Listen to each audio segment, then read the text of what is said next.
God is awesome and He's really amazing. And what's really amazing about God is His amazing love. Isang napaka-common na tema ang amazing love ng Panginoon, pero dapat nating laging sariwain kung anong kahulugan, nakahanga-hanga, kagilagilala ang kanyang pag-ibig. Ama sa langit, salamat sapagkat kayo'y nasa amin din puso.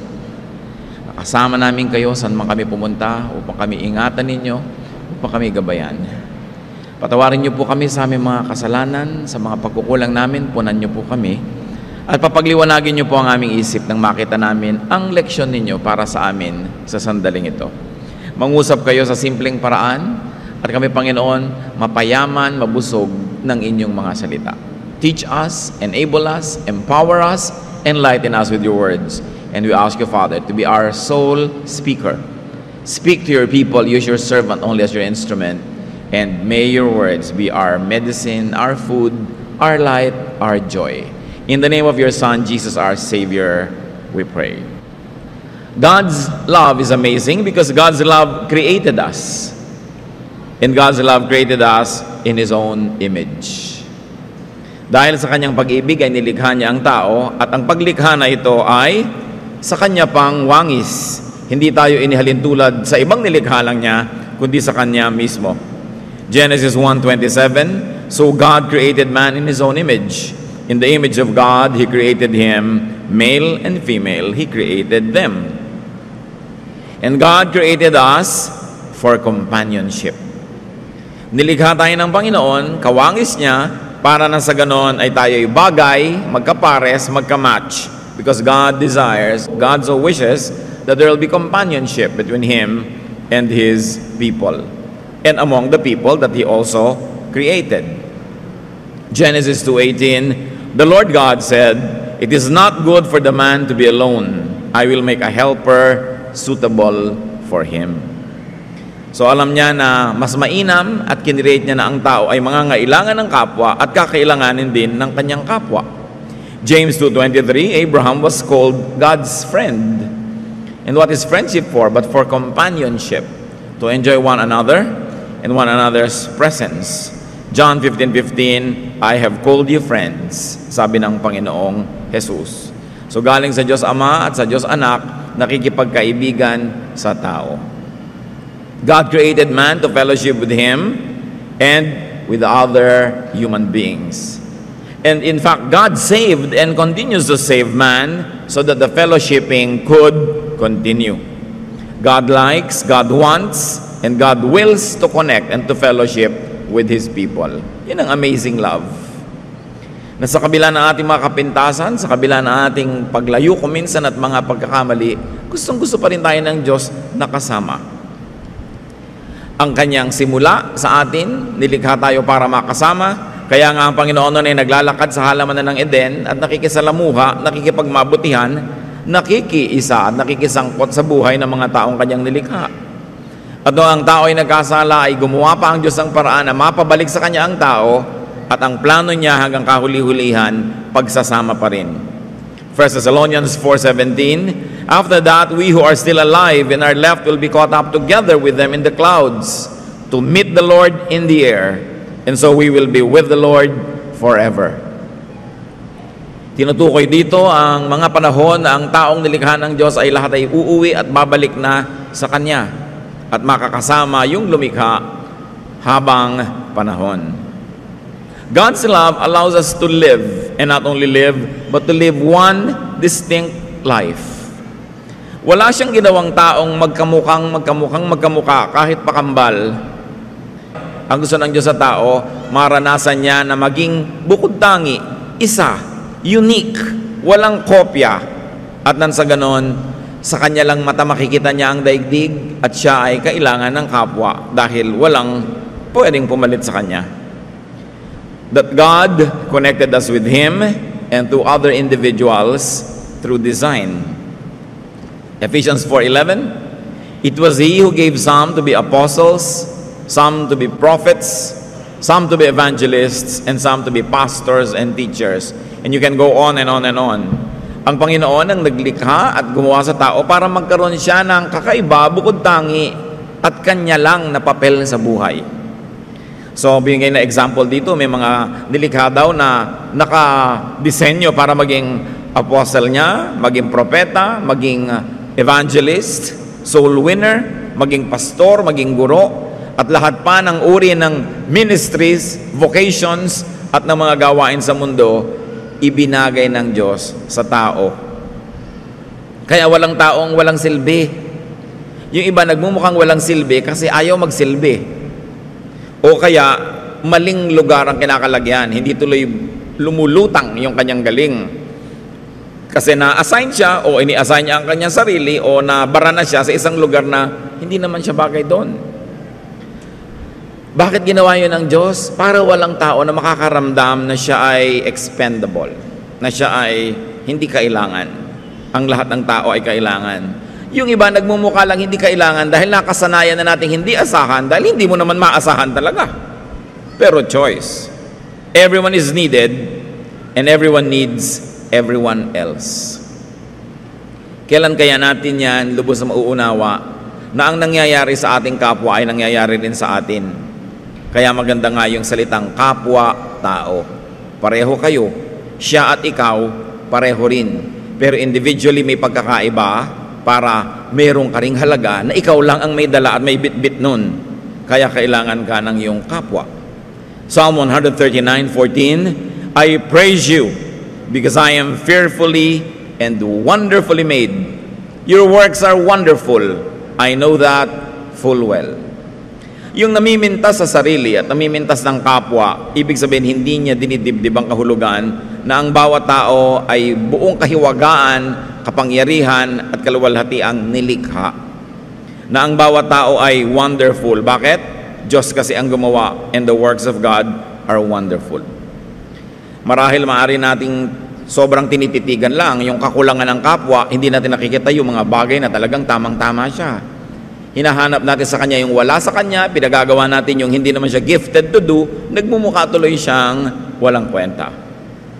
But sabi, I am fearfully and wonderfully made. It means I fit. Swak ako, bagay ako sa lahat ng aking kasama, mga kasambahay, kasama sa trabaho at kapitbahay. Ngayon kuminsan dahil sa ating maling pananaw sa sarili at sa kapwa, hindi tayo nagiging bagay. Kasi humahanap tayo ng pagkakadiferensyahan, humahanap tayo ng pagkakaiba-iba, samantalang ang pagkakaiba-iba na yun can be very, very charming because it is in our differences that there's variety in life. We were designed to need each other.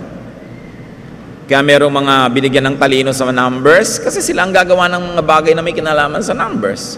Merong ginawa ng talino tungkol sa mga sining, meron naman sa mga siyensya, may binigyan ng galing dito at galing doon para lahat ng tao may papel. Ganun ang pag-ibig ng Panginoon. Kung ginawa lang tayong pare-pareho, siguro wala tayong hahanapin sa kapwa dahil pareho natin, pero gusto nyo bang kapareho nyo ang lahat ng tao? Ang dami din namang kulang sa buhay. God's love is so wonderful because God allows us to live not only one distinct life, but also many lives. God is a God of variety, kaya kahit ang isang tao, marami ring pwedeng gawin. Meron siyang number 1 na galing, pero meron ding number 2, may number 3, at ayon sa hinihingi ng pagkakataon, may ilalabas pa siyang ibang galing, kahit hindi naman niyang lagi na gusto niyang palutangin na galing niya. Many talents, many roles, many callings to enable others to fit. So binibigyan din niya tayo ng kakayahang magpasensya, umunawa, magpatawad, umibig para yung mga ibang bahagi ng pagkatao ng kapwa natin ay ating mapagpasensyahan, mapatawad, matanggap. Doon ginagamit yon. At nang sa ganoon, laging merong pagkakaisa. Si Pablo, meron siyang likas na pagkatao at malinaw na identity, pero sabi niya sa 1 Corinthians 9:20-22, to the Jews I became like a Jew. To those under the law, I became like one under the law. To those not having the law, I became like one not having the law. To the weak, I became weak. I have become all things to all men. At ang goal daw niya, to win people for Christ. Hindi ba kaya din natin gawin yun? Kung yung kasama mo conservative, pwede ka rin naman mag-adjust na medyo conservative ka para mag-fit kayong dalawa. Maakay mo siya, mamahal mo siya, mahalin ka rin niya, madala mo siya sa Panginoon. Sa mga taong masisiglat, mabibilis, pwede ka rin bumilis-bilis para hindi ka maiwan. Sa mga taong medyo mabagal-bagal, pwede ka rin mag-adjust para hindi ka laging naiinis at naiiwan sila. Marami tayong pwedeng gawin. Kuminsan, hindi lang tayo nagkakasundo-sundo, hindi tayo nagkakasama-sama, hindi tayo nagkakaisa-isa, kasi binubuo natin sa loob na hindi makipagkasundo, hindi makipag-isa at maging iba. Kasi pwede tayong mag-adjust. We are fearfully and wonderfully made. Pati nga human body, may mga tao na nga na nabundol, nahulog sa tulay, nahulog sa ilog, nag-shoot pa doon sa kaila-ilaliman, nabuhay pa. Kasi ang katawan ng tao, ang dami din niyang kakayahan para mabuhay. Kung minsan, sabi nga isang bulate talaga hindi pumipirma, pero buhay ka pa rin dahil talagang ayaw pumirma ng isang bulate. So buhay ka pa. Ang haba-haba ng extension ng buhay, ang daming pwedeng gawin, ang daming pwedeng magawa, matanggap. Kung hindi nyo matanggap-tanggap ang kaisa-isa nyo halimbawang biyanan, hindi nyo lang ginagamit yung kakayahan nyo na tumanggap, magmahal at mag-accommodate. Choice nyo lang yon. Nagmamatigas din kayo ng ulo. Diba? Kung gusto ba naman gumigising ng biyanan nyo ng 3 a.m., kayang-kaya nyo sabayan. Diba? Matulog na lang uli kayo kung gusto nyo. Pero kung talagang ayaw ninyo, kahit na 8 a.m. siya gigising, gusto nyo pa rin 10 o'clock kayo, hindi pa rin kayo magkakasabay. Every willing heart will find a reason to do the good thing. Every unwilling heart will find an excuse not to do it. So it's only a choice. Meron kayong kapatid, kumisan dalawa lang kayong magkapatid, hindi pa kayo magkasundo. Kasi nagpapasya kayong hindi magkasundo. Kahit anong ugali niya, kung magpapasya kayong tatanggapin nyo yon, pakikibagayan ninyo, pagpapasensyahan nyo, patatawarin kung kailangan, tiyak na magkakasundo kayo. Basta merong dalawang hindi nagkakasundo, pareho kayong may mali. Siguro mas malaki lang yung mali nung isa o siya lang yung nagsimula, pero ikaw naman yung pinakahuling gumawa ng mali din. Kasi lagi nating sinisisi ang iba, lagi nating ipinipilit yung standard natin sa iba, yung gusto nating salita nila, kilos nila, speed nila, kaya hindi tayo makasundo. Something's wrong with us because we are fearfully and wonderfully made. Kaya nyo yan. Pag may sinasabi ko, kaya mong makisama dito sa manugang mong tamad, kaya mo yan kung gugustuhin mo talaga. Pag ginusto, pwede. Walang hindi nakakaya ang tao pag ginusto at sa tulong ng Diyos. So pag may mga awayan kayo dyan, ng mga hidwaan to, mga tagal, kayo rin na may kasalanan yan. Because sabi ni Paul nga, to the Jew, he could be a Jew. To the Gentile, he could be a Gentile. Alam niyo ba ibig sabihin ng isang Hudyo na nag-a-adjust sa Gentile? Malaking adjustment yon. Tapos ang lakas ng karakter niya, pero sa niya, to the weak, I'm weak. Yung ayaw kumain ng balot, kahit gusto-gusto ko, hindi nila ko kumakain. Pagkakasabay siya, kasi nahihilo siya pag nakikita niya kinakain ko yung ulo ng bibe. Diba? Pwede naman ako mag-adjust. Pwede ko namang i-adjust yung volume ng tugtog Hindi naman pwede namang hindi ko wasakin yung tenga ng kapitbahay ko. Pero nag-aaway kami kasi pinipilitin ko lakasan. Ipinipilit kasi natin yung sarili natin. Gamitin natin yung lakas at kapangyarihang ibinigay ng Diyos sa tao to accommodate, to fit in, and to let others fit in. Kuminsan, grupo kayo, para kayong mafia. Merong bago sa opisina, hindi na makasali-sali kasi ayaw niyong pasalihin. Pinupuweran nyo talaga, choice nyo yun. But you can choose to be nice. And what's important about God's love, pinag-uusapan natin ito para yung love natin sa kapwa, maging tulad ng God's love. God's love accepted the fallen us. The fallen Adam and Eve, the fallen Cain, were still loved. In fact, we're loved all the more by God. Yun ang amazing. God is so gracious. Sabi ng God, the moment that you eat this forbidden fruit, you will die. Kinain. Pagkatapos, nagtakip sila ng mga damo-damo sa katawan nila dahil sabi ng Panginoon, bakit kayo ganyan namang itsura nyo, nagtatago kayo at may mga suot-suot kayong miserabling dahon-dahon? Kasi po na-realize naming hubad kami. Alam niyo yung ginawa ng Panginoon? Hindi naman niya pinatay yung dalawa Genesis 3:21, the Lord God made garments of skin for Adam and his wife and clothed them. Di ba amazing love?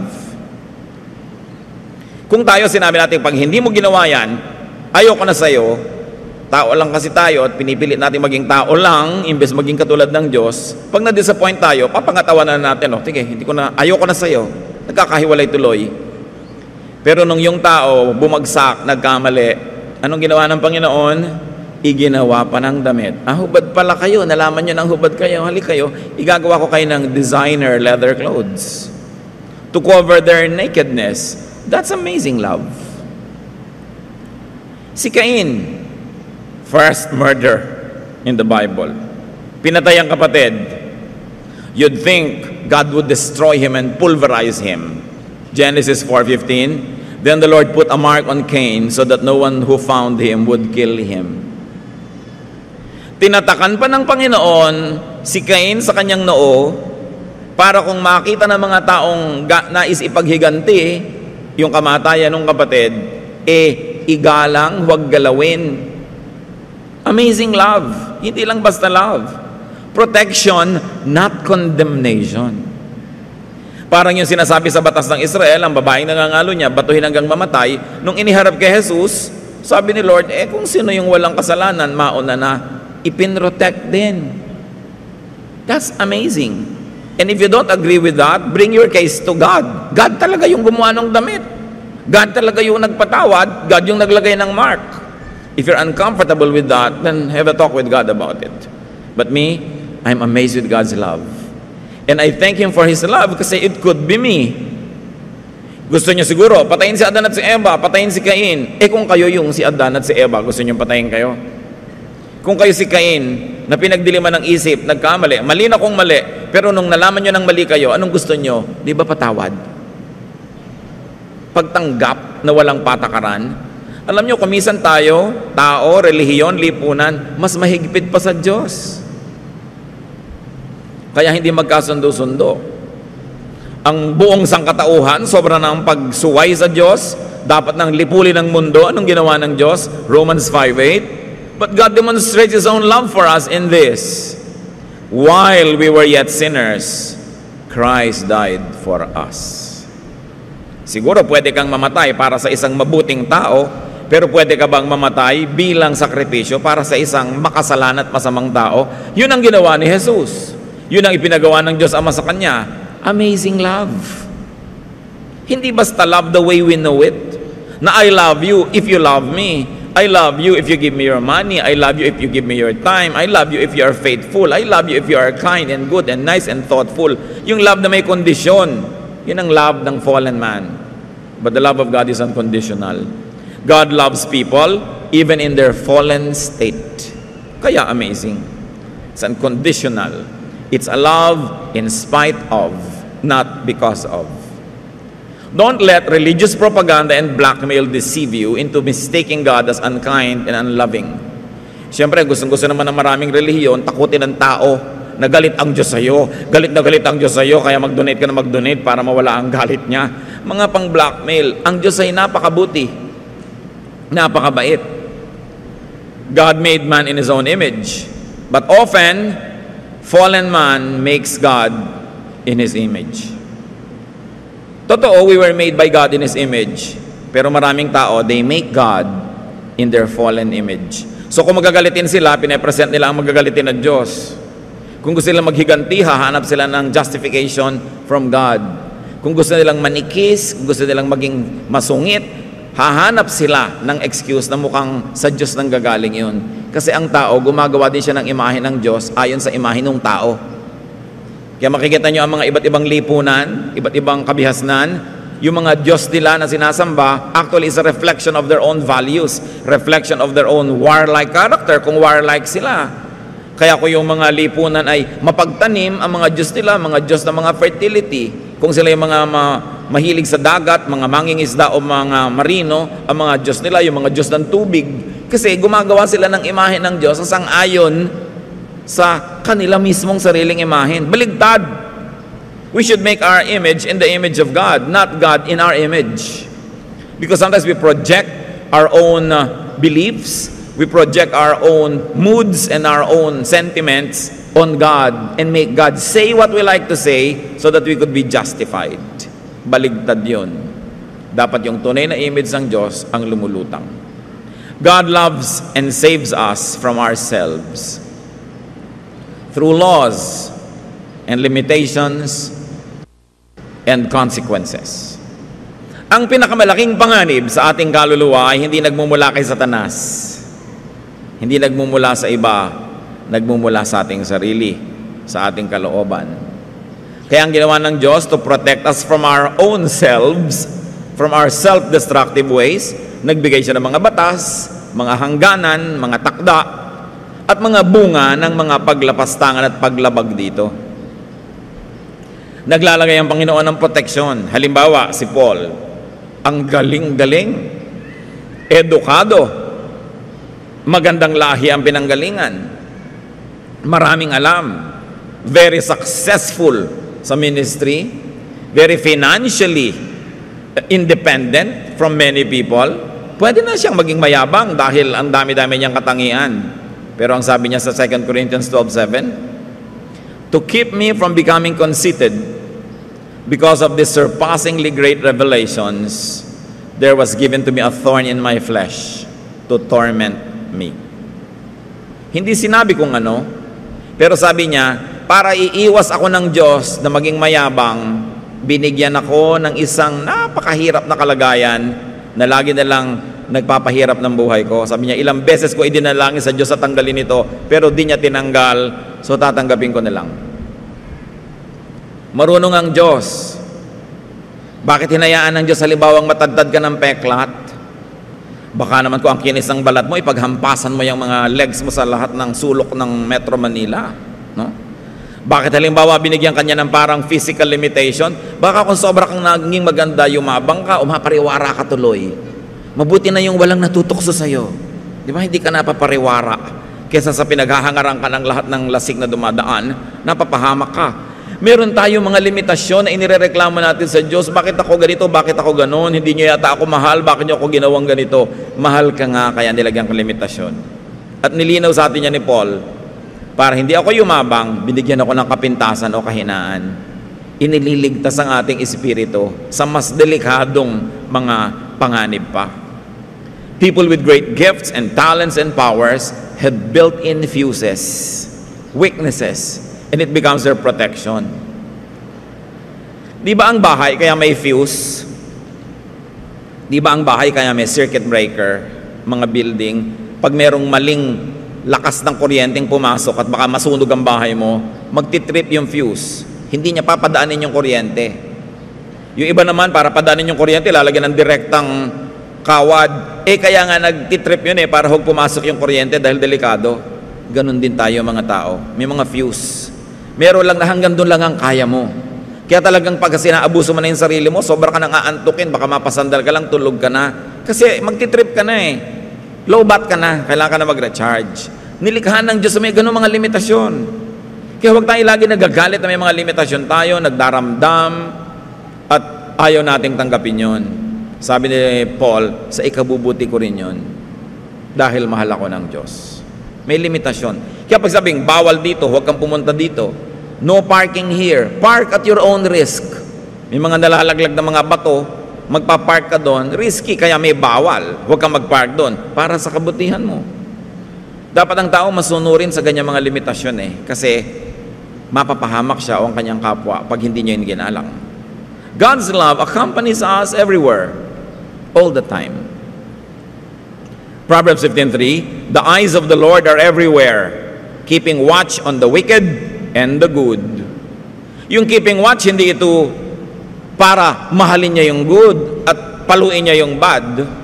Walang sinabing ganon. Interpretasyon na lang yan ng mga tao. Kapwa niya binabantayan ang mabuti at masama. Pareho. The Lord sends rain both on the just and the unjust. The sun shines on both the good and the bad. People always want to punish the fallen and the imperfect, but God's amazing love does not do that. Minamahal niya kahit yung fallen. Tayo, pagka medyo nagkasala, nagkasala naman siya Meron pa akong kausap, yung pumpinsan ko, namatay na, lung cancer. Kasi naman, sigarilyo siya ng sigarilyo. May kasama na agad na blame, Kasi tayo, pagka merong pinayuhan at hindi nakinig, we feel we are entitled not to help anymore kasi hindi tayo sinunod. Hindi siya sumunod di bahala siya. Actually, excuse lang natin yon kasi talaga ayaw nating tumulong. Kasi sinusunod ka at hindi, matigas ang ulo niya at hindi, kung gusto mong tumulong, tulad ng Diyos, tutulong ka pa rin. Kaya isa sa mga pinaka-nagpapamanhid ng kalooban ng tao, yung pagiging sobrang relihiyoso. Yung mga relihiyoso, pagka ang dinadapuan ng mga sakit, ng mga dilubyo, hirap sa buhay, ay yung sa tingin niya makasalanan, sasabihin niya, sinful naman siya Yung parang natutuwa ka pa. At marami talagang relihiyoso, tuwang-tuwang, alam mo, yung mga umaapi sa atin, sa impyerno yung pupunta. Ganyan, tuwang-tuwang, sa impyerno talaga yan, tayo sa langit. Kung talaga makadiyos ka, ipagluluksa mo ang bawat pupunta sa impyerno, kahit masama siya o hindi. But religiosity can numb us, can give us a false sense of righteousness, that we feel that anybody who falls short of our measurement of righteousness deserves hell. And therefore, we gleefully usher them into hell. Yan ang isa sa mga hindi magagandang epekto ng sobrang relihiyon sa tao. Nawawalan siya ng sensitivity sa kapwa, lalo't hindi niya kasekta. Pagka nasunog yung isang buong bayan, alam nyo, nasunog yung buong bayan, pero huminto sa tapat ng bahay ni sister. Tawa mo, hallelujah, hallelujah. Pero yung iba, nasunog kasi iba relihiyon eh. Ganun kaya ang Diyos? Pwede mo bang kulungin ng Diyos sa relihiyon? Yung Diyos universal, your religion, it's a frame, a prism, a glass through which you look at God. Pero hindi mo pwedeng ikulong ang Diyos doon sa pananaw mo na yon. God is beyond and above religion. But religion limits God to the congregation. Parang sila lang ang may Diyos. Hindi tayo mahihiwalay sa Diyos kahit anong mangyari. Sabi sa Romans 8:38 and so on, I am convinced that neither death nor life, neither angels nor demons, neither the present nor the future, nor any powers, neither height nor depth, nor anything else in all creation will be able to separate us from the love of God that is in Christ Jesus our Lord. Walang anumang kapangyarihan, liwanag o dilim, taas o baba, lapad o kitid, walang kapangyarihan pwede maghiwalay sa atin sa Diyos sa pamamagitan ni Jesus. All religious people love to make this amazing love exclusive to them. Di ba? Wala. Kahit na sabi mo, malayo ako sa Diyos. Akala mo lang yun. Malapit siya sa'yo. Kahit pinipili mong lumayo, wala ka naman pwedeng puntahan na wala doon ang Diyos. Again, another religious blinder, gusto nila, sa kanila lang nandun ang Diyos. Pero God loves all the people that He created. Matthew 28:20, and surely I am with you always to the very end of the age. Pagka kayo'y nadadaya, na kayo'y nag-iisa, alalahanin niyo yung Romans 8. Pagka kayo nagkakamali, nadarapa ang pakiramdam nyo, galit sa inyo ang Diyos. Siyempre, hindi natutuwa ang Diyos kung nagkakamali tayo. Pero mahal ka pa rin ang Diyos. Parang magulang, kahit hindi natutuwa, mahal mo pa rin yung anak mo. Hindi ka natutuwa, napapahamak siya, hindi ka natutuwa, may ginagawa siyang hindi maganda, pero mahal mo pa rin. Kaya parang mali, pagka yung magulang, conditional na yung love. Hindi na kita mahal kasi 7 taon ka na sa high school, yung mga ganon. Kahit 15 taon, hindi mo ikinakatuwa, pero mahal mo pa rin, anak mo yan eh. Sa'yo naka-assign yan, kaya sa'yo ibinigay ng Diyos para ikaw magmahal. Sino gusto mong magmahal sa Kanya? Ang principal. Assignment mo yun eh, kaya sa'yo binigay. So dibdibin mo yun. Yung pamilya dapat walang patakarang pagmamahal. Hindi pang kukonsente, pero alam mo dapat, kahit anong mangyari, may pamilya ako eh, may magmamahal sa akin. Kung minsan sa ating mga pagiging isip bata, nasa samantala natin yon, yung ganong katotohanan, na-exploit natin. We don't do our best. Pero pag nang mature tayo, marirealize din natin, napakasarap na may ganun kang pwedeng uwian, na laging alam mo, tatanggap sa'yo. Hindi ka lang tatanggapin kung good looking ka, kung healthy ka, kung okay ka, kundi kahit ano. At kahit pa nga ang mga human parents na pinakamalapit na ang love sa godly love, nagkukulang pa rin kumisan, ang Diyos hindi. Tatandaan mo, kahit gaano ka kabigo, kahit gaano pa kasama ang nagawa mo, kahit gaano pa karumi ang nahulugan mong kanal, mahal ka pa rin ang Diyos. Nothing can separate you from the love of God. And that same love is the love that we should give to one another. Hindi tayo judges ng isa't isa. We are extensions of God's love. Kung minsan akala natin hindi kaya ng Diyos na magturo sa nagkakamali, so pinipilit natin na tayo yung magturo, tayo yung magtuwid, tayo yung magtama. Alalahanin niyo si Jesus. Sabi niya, kung sino sa inyo ang walang kasalanan, bumato na. So may liko, gusto mo ikaw magtuwid, sasabihin ni Lord, sige, kung talagang tuwid na tuwid ka, wala kang kalikuan, sige, ituwid mo. Disiplinado ka, perfect ka, sige, mang-disiplina ka. Pero kung hindi ka ganon, magmahal ka na lang. Patuloy ka rin siyempre magturo, umakay, mag-inspire, but don't judge. Even Jesus is not yet in the business of judgment. He's still saving people. Nauunahan pa natin kumisan yan. God's love guarantees our oneness with Him. Ano ang ating patunay, katiyakan na tayo'y hindi mawawalay sa Kanya? He gave us His Spirit. Kung minsan, may boyfriend ka, bibigyan ka ng singsing, patunay na ikaw lang, yung pala sa loob ng singsing, yung pangalan, to whom it may concern. Ang dami nyo palang nabigyan nun.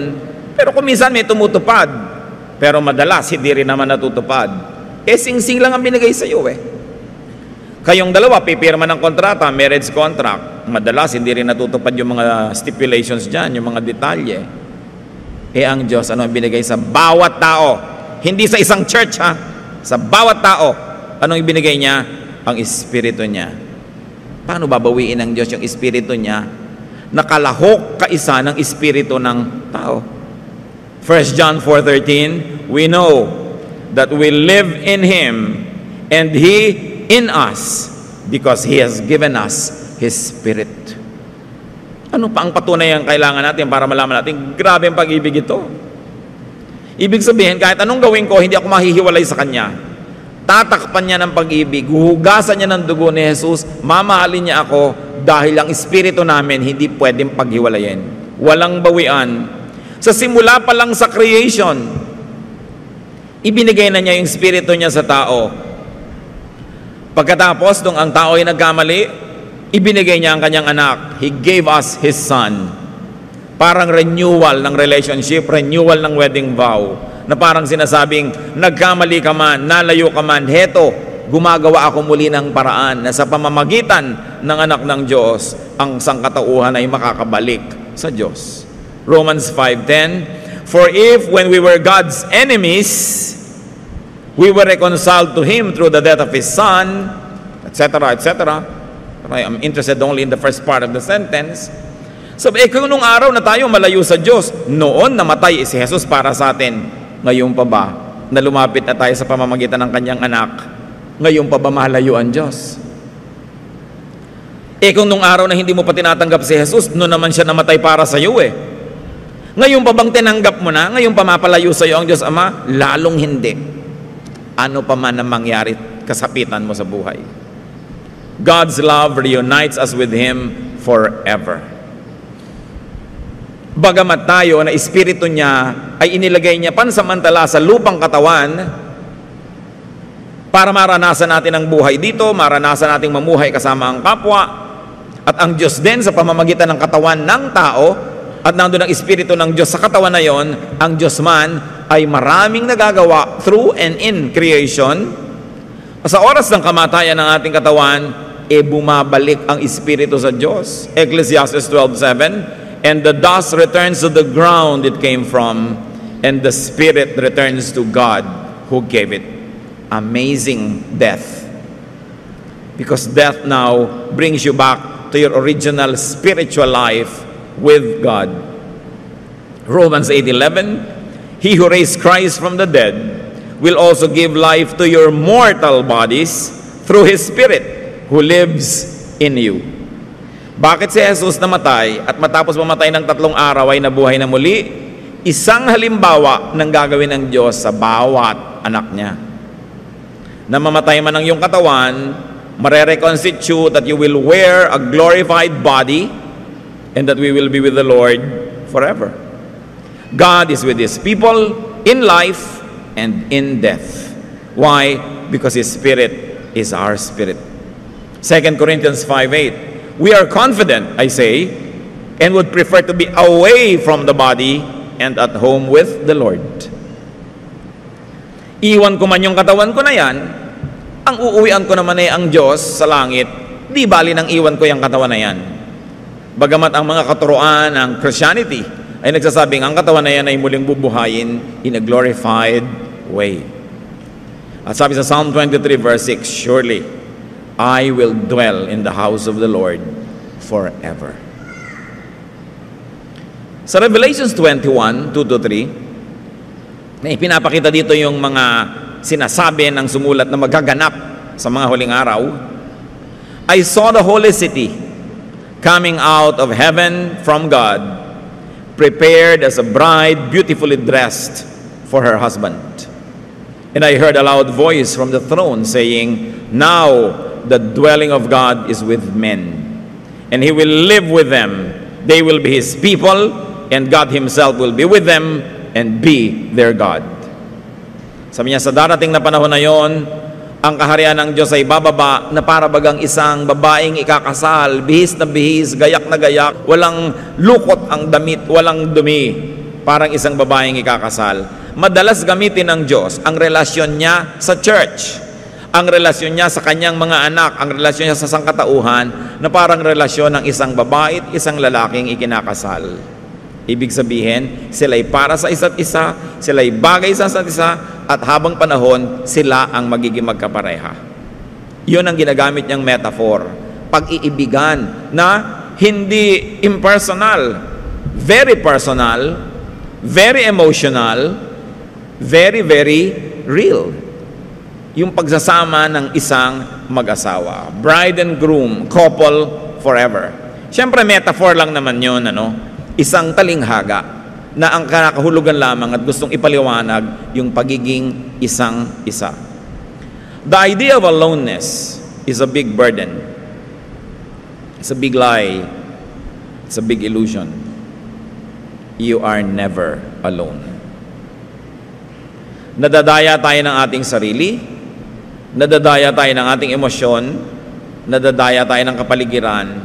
Pag nagsesentimiento tayo at iniisip nating tayo'y nag-iisa, walang karamay, walang kakampi, walang nakakaunawa, walang nakakaalam ng kalagayan natin, it is not true because God's love never leaves us alone. Hebrews 13:5, never will I leave you, never will I forsake you. Parang Pinoy ang pag-ibig ng Diyos, ayaw kang iwan. Bata pa lang binabantayan ka na, laging may nakabantay. At kung kaya, lalo kung kaya economically, pagkapapasok, ihahatid ang bata, susunduin. Pag medyo lumaki-laki na, may chaperone, laging tinatanong, chinecheck, sinasamahan. At hanggang may asawa na, ayaw pang humiwalay nung nanay doon sa anak niya. Nandun pa, magkakasama pa sila. Hanggang mamatay ka na, hindi iniiwan yung patay, hanggang kang mailibing. Talagang laging may nakabantay. Akala mo may mga agaw. Talagang binabantayan ka.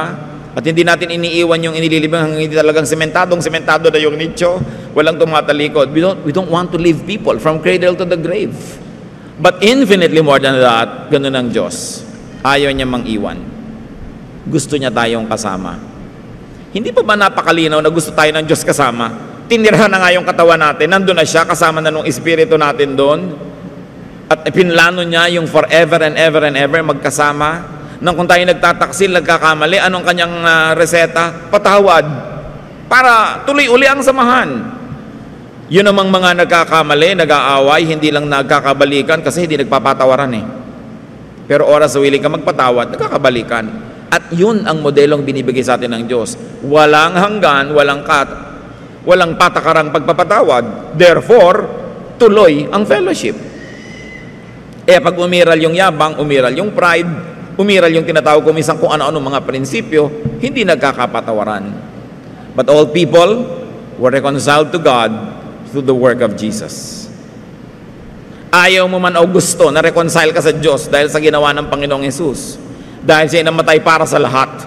For God so loved the world that He gave His only begotten Son, that whoever believes in Him will not perish, but will have eternal life. Hindi lang namatay si Jesus para sa ating kongregasyon. Hindi lang siya namatay para sa ating relihiyon. Namatay ang Panginoong Hesus para sa lahat ng taong nilikha ng Diyos. At dapat ang lahat ng tao mag-respond sa katotohanan na yon at makipagmabutihan sa Diyos. 2 Corinthians 5:19, God was reconciling the world to Himself in Christ, not counting men's sins against them, and He has committed to us the message of reconciliation. Yun ang mensahe ng Diyos sa atin? Reconciliation. Kung may mensahe tayo sa ating kapwa, dapat din reconciliation. Sasabihin ni Bay, ang layo ko sa Diyos. Akala mo lang yun, nakipag-reconcile na sa iyo ang Diyos. Kaya dapat lang malaman mo yun, na nakapag-reconcile na. Pero alam mo mat hindi, nakipag-reconcile sa iyo. Laan, ipinatawad na ang dapat ipatawad at laang tanggapin kang muli. Dapat lang ikaw ay sumagot na, oo, gusto ko rin makipagbalikan sa Diyos. Because God was reconciling not only a portion of the world, but the world to Himself. 1 Peter 3:18, for Christ died for sins once for all. Hindi yan for a chosen few, ha? Christ died once for all. The righteous for the unrighteous, to bring you to God. So dapat wala kang self-righteous feeling. Ako lang, para sa akin lang namatay ang Diyos. Para sa lahat namatay si Jesus. It is all, it's inclusive. It's not exclusive. Ephesians 2:13, but now in Christ Jesus, you who once were far away have been brought near through the blood of Christ. Kakaibang pag-ibig ito. Laging gumagawa ng paraan para makipagbalikan. Hindi yung naines nilayasan, sinusuyo na ayaw pa. In other words, gumagawa ka ng paraan para huwag magkabalikan. Pero ang Panginoon laging nakikipagbalikan. Kaya mabilis bumalik. Alam nyo, pagka yung lalo na yung nagawa ng kasalanan, yung aggrieved party, willing magpatawad, di reconciliation na agad. Dahil siya naman yung dapat magpatawad, willing siya. Kaya nagkakabalikan uli. God's love loves at all times. What are the great and powerful meanings of these truths? Kayo mga kapatid, anong kahulugan nito sa inyo? Na ganun umibig ang Diyos. Walang patakaran, walang hangganan, laging nagpapatawad, laging tumatanggap. Sasabihin nyo, baka umabuso naman yung iba. Tayo na nga yung mga abuso dun eh. At salamat gano'n ng Diyos dahil tayo mga abusero ang nakikinabang. Ba't naman ayaw mong makinabang yung ibang umaabuso rin? Sa lagay, ikaw na lang, sa abuso mo ang makinabang sa kabaitan ng Diyos, tapos yung iba wag mo ang pakinabang. The same door that you want to be open for you must be kept open for others. Don't burn the bridge over which you too needs to pass. Kailangan natin lahat yung ganung uri ng pag-ibig ng Diyos. God loves you. But remember this, God loves everyone else. Even those you don't love. Even the people you hate, God loves them. So alam natin kung anong dapat natin gawin bilang pagsunod sa halimbawa ng Diyos at kahit na lang bilang pagtanaw man lang ng utang na loob sa Kanyang walang patakarang pag-ibig. Haba-habaan pa natin ang pasensya sa kapwa. Luwag-luwagan pa natin yung loob natin para maraming tayong mapatawad. Dami-damihan pa natin ang pagmamahal. Bawas-bawasan natin yung pagiging saganang akin, sa paningin ko. Ito yung standard ko na wala nang makapasa-pasa. Kailangan tayong matuto, maisaloob natin kung anong ibig sabihin ng pag-ibig ng Diyos. Kahit masaulo mo lahat ng verses, kahit magaling kang kumanta o tumugtog o magturo o mangaral, kung hindi ka umiibig ng ganito, ibig sabihin walang talab sa iyo ang alam mo. Kailangan tablan ka nito. At ang talab ng salita ng Diyos, yung tayo nagiging mas maibigin. Hindi nagiging mas marunong. Maghalaga namang maging marunong. Hindi naman tayo tinuturuan ng Diyos para tayo maging marunong eh. Tinuturuan niya tayo para tayo maging maibigin dahil minamahal niya tayo. Love yourself. God doesn't stop you from loving yourself. Sabi ni Jesus, love your neighbor as yourself. Hindi niya inaalis sa mahalin natin ang sarili natin. Kaya lang, kung paano mo minamahal ang sarili mo, gawin mo rin mahalin ang kapwa mo. Kung paano minamahal ang anak mo, bigyan mo rin ng ganung uri ng pagmamahal yung anak ng iba. Hindi yung pagka ang anak mo ang gumagawa ng mali, cute. Pagka iba, masama. Dapat ine-extend natin yung pag-ibig natin. Brothers and sisters, listen well. Except for marital love, love must not be exclusive. It must be inclusive. Mahal mo ang sambahayan mo, mahal mo rin dapat yung sambahayan sa kabila. Mahal mo yung anak mo, mahal mo rin dapat yung labanderang naglalaban ng damit ng anak mo. Mahal mo yung mga pamilya mo, mahal mo rin dapat yung mga taong kasama nyo sa bahay, kamag-anak nyo at hindi sa dugo, pero kasama nyo doon. Hindi yung namimili sobra ang pag-ibig mo. Anak ko lang ang dapat kumain ng masarap. Pag pinapakain nyo ng masarap ang anak nyo, may empleyado kayo, gumawa kayo ng paraan na kahit malang din paminsan-minsan, kung hindi nyo makayang madalas, makakain din ng masarap yung anak nila. Kasi mga likha din yun ng Diyos. Hindi lang kayo ang nakakaranas ng bakasyon, kung kayo ang may-ari ng kumpanya, binibigyan nyo rin ng bakasyon yung mga taong nagtatrabaho sa inyo. Kahit legally, required sila magtrabaho ng ganito, pero kaya nyo naman bigyan ng mga bakasyon. Yung mga empleyado ninyo, halimbawa na may mga pamilya, hanggat pwede nyo pinapauwi para makauwi, kasi mamahalin nyo rin yung pamilya nila. Hanggang hindi tayo nagmamahal ng ganon, ang mahal mo lang yung kamag-anak mo, yung sambahayan mo, anong pinagkaiba mo sa hindi naniniwala sa Diyos? Mapagmahal din sila. Sabi ng Panginoong Yesus, kung ang binabati mo lang, yung bumabati lang din sa'yo, hindi ba kahit yung mga Gentiles ganyan? Kung mabait ka lang, doon sa mabait din sa'yo, kahit mga kriminal mabait din sa sarili nilang nanay. Anong pinagkaiba mo? Sabi ni Jesus, dapat nalalampasan mo yon, nahihigitan mo yon. Namamahal mo, hindi ka mahal-mahal. Ngayon, yung pag-ibig na tinutukoy natin dito, hindi emotional love. Alangan mang ma-emotional love mo ang lahat ng tao. Mahirap namang matupad yun. Pero yun lang, committed ka sa ikabubuti nila, gumagawa ka ng paraan para sila ay mapainam ang buhay. That's love. It doesn't have to be emotional. It can be a mental and an intellectual commitment to the betterment of someone else's life. Love yun. So, hindi dapat exclusive masyado yung kindness and goodness. Bawat tao, nandun ang Espiritu ng Diyos. Ano man ang pagmamahal na ibigay mo dyan, Diyos ang nakakadama. Pero ano mang pagkukulang o kaya kasamaan ang gawin mo doon, Diyos din ang nagdaramdam kasi nandun din sa tao na yon yung Espiritu ng Diyos. At nais kong ulitin, hindi mo man siya mahal, mahal siya ng Diyos. Kung ikaw ay naging magulang na, alam mo yon, ang pinakamadaling paraan para kabigyan ng kasiyahan yung mahalin ng iba yung anak mo. Di bali na hindi ka maregaluhan sa birthday mo, pero yung anak mo, kinutuwa mong naaalala nila. Daig pang sa'yo ibinigay ang regalo kung ang anak mong regaluhan. So, ganun din ang Panginoon natin, ang Ama sa Langit. Pag binibigyan natin ang ating kapwa, daig pa na sa Kanya tayo nagbibigay. Pero pag pinagkakaitan natin ang ating kapwa, ang Diyos din na magulang din niya na nasa langit, ang nagdaramdam. So, pahabain natin, palawakin, paramihan ang pinupuntahan, ang ibig sabihin ng pag-ibig ng Diyos. But never forget and never neglect to love yourself, because Jesus says, love your neighbor as yourself. Hindi masamang mahalin ang sarili. Masama lang kung tanging sarili mo na lang ang minamahal mo at wala ng iba. Ama namin, salamat sapagkat kayo mapagmahal. Kahit paulit-ulitin namin ang pagbubulay-bulay, pag-aaral ng iyong pag-ibig, hindi namin kayang unawain lahat ng sabay-sabay. Pero sa ngayon, dalangin namin, dagdagan nyo ang pangunawa namin. Pangunawa sa inyong pag-ibig na lalo, Panginoon, maglalapit ng aming loob sa inyo, lalong makakapagsabi sa aming napakabuti nyo talaga, at higit dyan, lalong magbibigay sa amin ng inspirasyon, kakayahan na maging mapagmahal din sa aming kapwa. Huwag lang kami maging tagatanggap ng iyong kabutihan, maging daan din kami nito patungo sa iba. Pagbulay-bulayan natin, mga kapatid, ang ibig sabihin ng God's amazing love.